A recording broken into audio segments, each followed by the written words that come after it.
créer une liste à puces de plusieurs niveaux.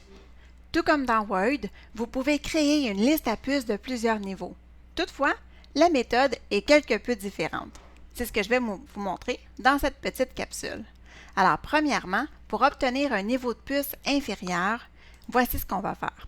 On va évidemment se positionner à l'endroit où on veut avoir notre niveau de puce intérieur.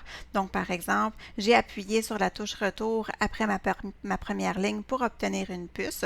Et ensuite, ce que je vais faire, c'est que je vais appuyer sur la touche Tab du clavier pour pouvoir avoir un niveau de puce inférieur. Donc, en appuyant sur la touche Tab, donc j'ai mon niveau de puce inférieur qui est ici. Donc, je pourrais écrire le texte que je veux. Et ensuite, j'appuie sur la touche Entrée et je me retrouve avec le même niveau de puce.